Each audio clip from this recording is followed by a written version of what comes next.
સુરત જિલ્લામાંથી power grid transmission line પસાર થનાર હોય જેને લઈ સુરત કલેક્ટરને ખેડૂત સમાજ દ્વારા આવેદનપત્ર અપાયું હતું।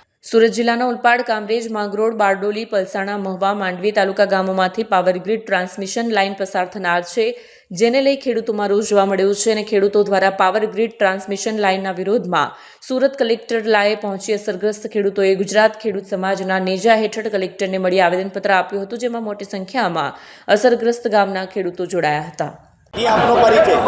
મારું નામ કનુભાઈ મગનભાઈ પટેલ, ગામ મુળાદ, તાલુકો ઓલપાડ। શું રજૂઆત લઈને આવ્યા? અમે રજૂઆત લઈને આવ્યા છે કે અમારા અહીંયા જે વીજ પોલ ઊભા કરવામાં આવે છે એની અંદર આ લોકો પૂરતું વળતર આપતા નથી। પોલીસની ધમકી આપીને કામ કરવાનું એ લોકો કહે છે અને અમને કોઈ ગાઈડલાઇન્સ એ લોકો આપતા નથી, કોઈ માહિતી આપતા નથી કે કઈ જગ્યાએથી લઈ જવાના છે ખેતરમાં, અને એ લોકો કોઈ માહિતી આપતા નથી। એ લાઈન ગયા પછી અમને જમીનની અંદર પૂરેપૂરું વળતર મળવાની શક્યતા નથી, કારણ કે એને થાય નહીં, કોઈ જગ્યાએ કાંઈક કામ કરવું હોય તો થાય નહીં, અમારાથી કોઈ ઝાડ મોટા રોપાય નહીં, એટલે ખેતરમાં નુકસાન છે અને બીજું અમારી જમીનની વેલ્યુએશન ઘટી જાય છે। કેટલા ખેડૂતોને નુકસાન થઈ રહ્યું છે? એવા તો બહુ સુરત જિલ્લાના 14 તાલુકાના બધા ખેડૂતોને આ નુકસાન છે અને બધાની આ ફરિયાદ છે, એ લઈને જ આવેલા છે કલેક્ટર પાસે। કલેક્ટર સાહેબ પાસે શું ઈચ્છો છો? એ લોકો અમને બજાર કિંમત પ્રમાણે પૈસા મળે એવું કંઈક ગોઠવે તો અમને સારું રહે।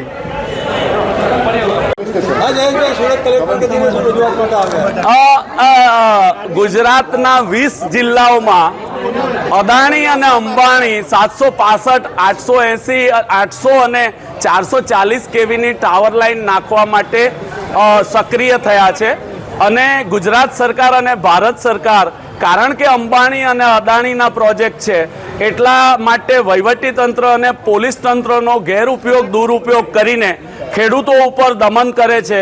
કલેક્ટરો, જે 20 જિલ્લાના કલેક્ટરો છે, એ કાયદાનું ખોટું અર્થઘટન કરીને ખેડૂતોની વિરુદ્ધના જજમેન્ટ્સ આપે છે। આ બધી વાતોને લઈને અમે આજે સમગ્ર ગુજરાતના 20 જિલ્લાઓમાં આ પ્રકારની કેમ્પેનિંગ ચાલુ છે। એના ભાગરૂપે ખેડૂત સંઘર્ષ સમિતિ અને ખેડૂત સમાજ ગુજરાતના નેજા હેઠળ અમે આજે સુરતના કલેક્ટરને મળવા માટે આવ્યા છે। એમાં મહુવા તાલુકો, બારડોલી તાલુકો, કામરેજ તાલુકો, પલસાણા તાલુકો, ઓલપાડ તાલુકો, માંડવી, માંગરોળ તાલુકો, આ જે તાલુકાઓમાંથી જે ટાવર લાઇન પસાર થાય છે એને લઈને જે કલેક્ટરો દ્વારા ખોટા ઓર્ડર કરવામાં આવ્યા છે, એક તરફી રીતે ડીએલવીસી બનાવવામાં આવી છે, એ ઓર્ડરો રદ કરવા માટે અને ડીએલવીસીના ઓર્ડરો રદ થાય, ડીએલવીસીનો જે હુકમ કર્યો છે એ પણ રદ થાય, એ પ્રકારની રજૂઆત કરવા માટે અમે કલેક્ટર શ્રી સમક્ષ આવ્યા છીએ। ખોટા તમે શબ્દ વાપરો, ખોટા ઓર્ડરો, જી, એને કઈ રીતે કહો છો?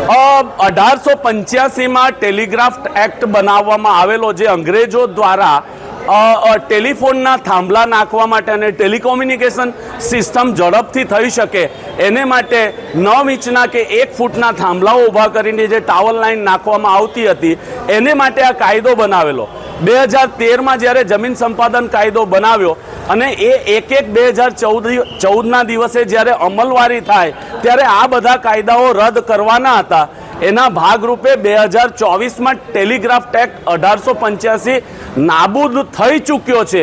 એ પ્રકારના સરકારના નોટિફિકેશન અને દરેક જગ્યાએ એની જાહેરાત થઈ ચૂકી છે, છતાં પણ કલેક્ટરો અદાણીનો પ્રોજેક્ટ છે, અંબાણીનો પ્રોજેક્ટ છે એટલે કાયદાનું ખોટું અર્થઘટન કરીને 1885ના કાયદાની કલમ 16(1) હેઠળ પોલીસ પ્રોટેક્શન આપીને ખેડૂતના ખેતરમાં જબરજસ્તી વળતર ચૂકવ્યા સિવાય ઘૂસી જાય છે।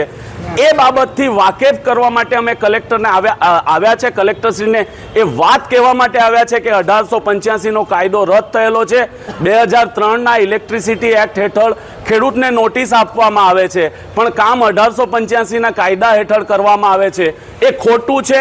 એટલે જે ખોટું અર્થઘટન ફક્ત ને ફક્ત ખાનગી કંપનીઓને, ખાસ કરીને અદાણી અને અંબાણીને કરવામાં આવી રહ્યું છે, એને માટે, એ બાબતથી વાકેફ કરવા માટે સરકારમાં પણ અમે આ રજૂઆતો કરી ચૂક્યા છે અને અમે એક થાંભલા દીઠ 2 કરોડ રૂપિયા વળતર અથવા માસિક ભાડું અમને ના મળે ત્યાં સુધી હવે પછી ગુજરાતમાં અમે કોઈ પણ કામ કરવા દેવાના નથી, એવો ગુજરાતના 20 જિલ્લાઓના 23 જે ખેડૂત સંગઠનો છે એમણે આ નિર્ણય કર્યો છે અને આવનારા દિવસોમાં ગુજરાતમાં ખૂબ મોટું આંદોલન થવા જઈ રહ્યું છે।